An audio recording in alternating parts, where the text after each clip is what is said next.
नीतीश पर छेदी पासवान का बड़ा बयान सामने आया। बीजेपी सांसद है छेदी पासवान, जिन्होंने बड़ा बयान दिया है। नीतीश पद के लिए कहीं भी जा सकते हैं, ये बयान दिया गया। हालांकि पहली बार नीतीश कुमार के लिए इस तरीके की बातें नहीं कही गई हैं और एक बार फिर से इस तरीके का बयान दिया गया बीजेपी सांसद की तरफ से। उन्होंने कहा है कि पद और कुर्सी के लिए नीतीश कहीं भी जा सकते हैं। नीतीश जी का हम बहुत पहले बोल चुके हैं कि नीतीश जी ऐसे व्यक्ति हैं कि पद के लिए कहीं भी जा सकते हैं। उनको पद चाहिए, पद को लेकर मिल रहा है, पद लेने के लिए आ रहे हैं, उसी के उपलक्ष्य में मीटिंग हो रही है। तो देखिए, ये बीजेपी के सांसद की तरफ से जो बयान दिया गया है, ये पहली दफा नीतीश कुमार के लिए इस तरीके की बातें नहीं कही गई है, ऐसा बयान नहीं दिया गया है। और सिर्फ अब बिहार की ही जनता नहीं, पूरे देश की जनता ये जानती है कि नीतीश कुमार कैसे पलटी मारने में माहिर हो चुके हैं।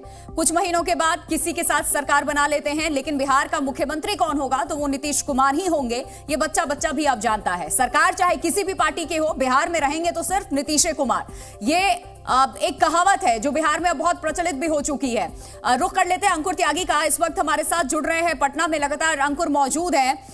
देखिए अंकुर, नीतीश कुमार के लिए जो बातें कही जा रही है ये नई बातें नहीं है और इन बातों का फर्क या असर नीतीश कुमार पर होता भी कभी नजर नहीं आया है, क्योंकि एक दो बार नहीं कई बार वो इस तरीके से पलटी मार चुके हैं। किसी के साथ भी सरकार बना लेते हैं, उन्हें बस और बस सिर्फ और सिर्फ कुछ दिखाई देता है तो वो है कुर्सी, मुख्यमंत्री का पद। 100% सच है ये। देखिए, बिहार की जो राजनीति रही है और जो नीतीश कुमार का स्टाइल रहा है पॉलिटिक्स करने का, उसमें ऐसे बहुत सारे व्यंग हैं, बहुत सारे इस तरह से बातें कही जाती हैं उनके बारे में, लेकिन उन सबसे कोई खास फर्क पड़ता हुआ उनको नजर नहीं आ रहा है। उन्होंने हमेशा अपनी पार्टी और अपने इंटरेस्ट को यहाँ पर सबसे प्रायोरिटी पे रखा है। ये बात पूरा अगर मैं उनका करियर का आंकलन करूँ तो शायद उनके विरोधी हों चाहे उनके साथ वाले हों, वो भी इस बात से इनकार नहीं कर सकते हैं, इसको अतिशयोक्ति में इस्तेमाल नहीं कर सकते हैं। हम 17 महीने पहले की बात कर रहे हैं, जब उस जो गठबंधन बना था, एनडीए गठबंधन में हुआ करते थे, तब वो बीजेपी के साथ थे। फिर उन्होंने तोड़ा बिल्कुल बीच में, उसके बाद उन्होंने सरकार बनाई तेजस्वी यादव के साथ। 17 महीने की सरकार चलती है। अब 17 महीने के बाद उनकी अंतरात्मा की आवाज एक बार फिर जागी है। अब वो एक बार फिर बीजेपी और एनडीए के साथ बना ले, वो सामने वाली पार्टी भी नीतीश कुमार को साथ लेकर के चलने के लिए मन बना ही लेती है। कोई भी हाथ खड़े नहीं करता और सब कोई जानते हैं कि आखिरकार नीतीश कुमार किस तरीके से कभी भी पलटी मार सकते हैं। बावजूद इसके भी सरकार बनाने के लिए तैयार हो जाते हैं जेडीयू के साथ मिलकर के। बड़ी खबर, उसके बाद रवि मैं आपका रुख कर रही हूं। बिहार की सियासत पर केंद्रीय मंत्री प्रहलाद जोशी का बयान सामने आया। INDIA गठबंधन अप्राकृतिक है, प्रहलाद जोशी ने यह कहा है। अप्राकृतिक चीजें लंबे समय तक नहीं टिक पाती हैं, नहीं चल पाती हैं। बिहार में जो हो रहा है हमारी भूमिका नहीं है। गठबंधन में आपसी मतभेद की वजह खुद इस वक्त बता रहे हैं कि ये लोग ही हैं। नीतीश अब गठबंधन में रहना नहीं चाहते हैं, प्रहलाद जोशी ने यह कहा। सुनिए। अभी तो बिहार में हमारा कुछ रोल उसमें नहीं है, इसलिए जो झगड़ा वगैरह चल रहा है, जो डिफरेंस ऑफ ओपिनियन चल रहा है, अभिप्राय भेद चल रहा है, उनके कारण हो रहा है। हमारे तो ये परिवारवाद, भ्रष्टाचार, ये परम भ्रष्ट पार्टी, दो तीन पार्टियां जो है इंडिया अलायंस में, ऐसा बहुत है। इसमें बहुत ज्यादा भ्रष्ट पार्टी है, आरजेडी है और कांग्रेस है। ये भ्रष्टाचार का ये पूरा सब परिधि पार कर दिया है, तो इसलिए नीतीश कुमार उनके साथ नहीं रह रहे हैं। और नीतीश कुमार जिसके साथ चाहे जा सकते हैं, और गठबंधन में अगर ये दरार, ये फूट है तो ये आपसी जो कलह है, मतभेद है, उसी को वजह बताया प्रहलाद जोशी ने। रवि आपका रुख कर रही हूं मैं। एक बात माननी पड़ेगी, बिहार में अगर किसी और पार्टी को जेडीयू के अलावा सरकार बनानी है तो बिना जेडीयू के ये संभव नहीं है, चाहे बीजेपी ही क्यों ना हो। सेंट्रल में आप लीड कर रहे हैं इतने सालों से, कई स्टेट में बीजेपी की सरकार है, इसके बावजूद भी बिहार में लाख कोशिशों के बाद भी आप वो जादुई आंकड़ा कभी नहीं जुटा पाए। और आरजेडी भी भले ही सबसे बड़ी पार्टी क्यों ना हो, सबसे ज्यादा विधायक उसके पास क्यों ना हो, वो भी अकेले अपने दम पे सरकार नहीं बना सकती बिना नीतीश कुमार को साथ लिए।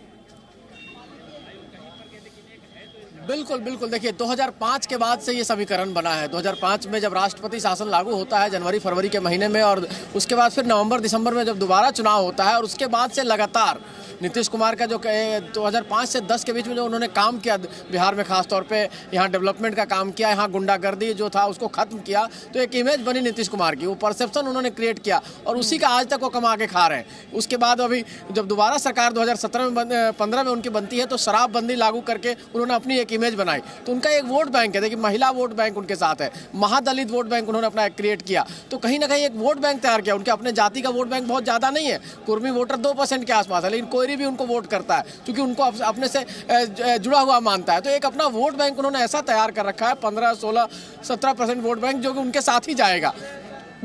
इसीलिए बिहार के सड़कों पर, पटना की सड़कों पर कई जगह पोस्टर लगा है कि नीतीश सबके हैं। हालांकि नीतीश के बारे में कहा जाता है, लालू यादव ही कहते हैं कि नीतीश कुमार के पेट में दांत है, मतलब उनको समझना बहुत मुश्किल है। तो वैसी स्थिति में नीतीश कुमार अपना जो वोट बैंक बनाया, उन्होंने जब भी बीजेपी ने उनको मौका दिया तब उन्होंने अपना एक वोट बैंक बनाया सुशासन बाबू के तौर पे, और अब जो एक वोट बैंक बनाया लालू के साथ सरकार बनाकर 2015 में, वो महिलाओं के बीच में पॉपुलर होकर महिलाओं के लिए काम करना। जो कार्यकर्ता हैं, जो लीडर्स हैं, उनके बीच में आप मौजूद है, बातें हो रही होंगी कि नीतीश कुमार को लेकर के साथ चलना, देखिए शौक तो नहीं हो सकता और ये चाहत भी किसी की नहीं है कि हमारा जो मुख्यमंत्री हो वो चेहरा नीतीश कुमार ही हो, क्या मजबूरी आखिर? नहीं, मजबूरी इसलिए है कि उसके बगैर सरकार बना नहीं सकते। आपके पास जो आंकड़ा होता है, देखिए सरकार आंकड़े से चलती है, सरकार खाली परसेप्शन से और बातों से नहीं चलती है, बयानों से नहीं चलती है, आंकड़ा आपको चाहिए और आंकड़ा उनके पास रहता है। देखिए पहले नीतीश कुमार के पास बीजेपी से ज़्यादा सीटें जीतते थे, वो लोकसभा में भी ज़्यादा जीतते थे, विधानसभा में भी एक ज़माने में ज़्यादा जीतते थे। 2010 में उनके पास 100 से ज़्यादा सीटें आई थी, बीजेपी 93 के आसपास थी।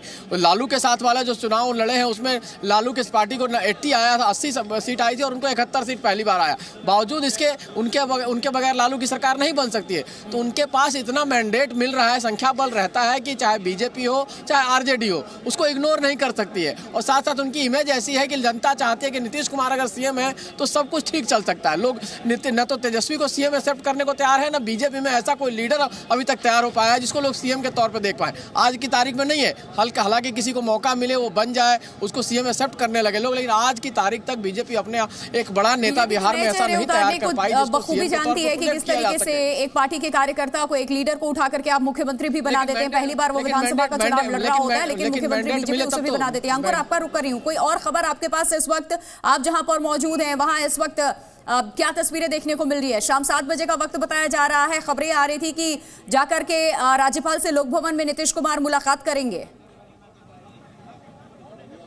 देखिए मैं जिस जगह पे खड़ा हूँ यहाँ पर बिल्कुल ठीक बगल में सीएम हाउस है, जहाँ पर इंतजार किया जा रहा है कि थोड़ी देर के बाद जो नीतीश कुमार हैं वो समर्थन पत्र लेकर राज्यपाल भवन के पास जाएंगे। महज कुछ ही मीटर की दूरी पर राज्यपाल भवन भी है। यहाँ पे 7 बजे का जो टाइम था वो दिया गया था, जो बताया गया था सोर्सेज के जरिए कि नीतीश कुमार और जो बीजेपी के जो कुछ लोग हैं वो राज्यपाल के पास जाएंगे अपना समर्थन पत्र लेकर और अपना सरकार बनाने का दावा पेश करेंगे। और उसके बाद एज पर सोर्सेज कल दोपहर तक शपथ ग्रहण समारोह हो जाएगा। लेकिन फिलहाल अभी कुछ वक्त बाकी है, तो इंतजार भी उस वक्त लम्हे का किया जा रहा है, 7 बजे का वक्त का किया जा रहा है जब नीतीश कुमार और बीजेपी के लोग हैं वो मिलकर अपने समर्थन के लिए समर्थन पत्र लेकर राज्यपाल के पास जाएंगे और अपना दावा पेश करेंगे।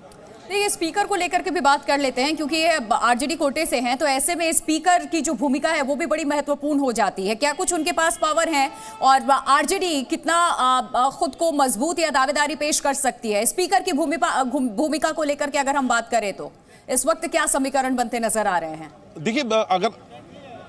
देखिए अगर आप महाराष्ट्र के मामले में को देखेंगे, मैं थोड़ा सा आपको पीछे लेके चलूंगा, तब जब राज्यपाल के सामने पूरा का पूरा मामला था तब राज्यपाल अपना बकायदा फ्लोर टेस्ट कराने से पहले ही जो उस वक्त सीएम थे उद्धव ठाकरे, उन्होंने अपना इस्तीफा दे दिया था और उसके बाद फिर बाकी बातें जो विधानसभा के जो स्पीकर थे उनके पास गई थी। लेकिन यहाँ पर अभी मामला पहले राज्यपाल के पास जाएगा, राज्यपाल के सामने अपना समर्थन पत्र लेकर जाएगी जब बीजेपी और नीतीश कुमार, तो वहां पर फ्लोर टेस्ट की नौबत आती है या या नहीं आती है, ये आगे की बात है। वो जो राज्यपाल है अपने विवेक के आधार पे अपने अधिकारों का इस्तेमाल करेंगे यहाँ पर, किसी भी तरीके की कोई मुश्किल नीतीश कुमार को भी नहीं हो सकती है और एनडीए को नहीं हो सकती है सरकार बनाने का वो दावा पेश करते हैं। तो आरजेडी खेला बिगाड़ सकती है, वो भी तब जब आरजेडी के पास भी बहुमत वाला जो पत्र है वो आ जाए या फिर उनको विधायकों का समर्थन मिल जाए, क्योंकि अभी तो आरजेडी भी खुद अकेले दम पर बिहार में सरकार नहीं बना सकती, बहुमत है ही नहीं। बहुत शुक्रिया रवि और अंकुर आपका फिलहाल इस वक्त तमाम जानकारी देने के लिए, बिहार की राजनीति से जुड़ी खबर हमारे दर्शकों तक पहुंचाने के लिए।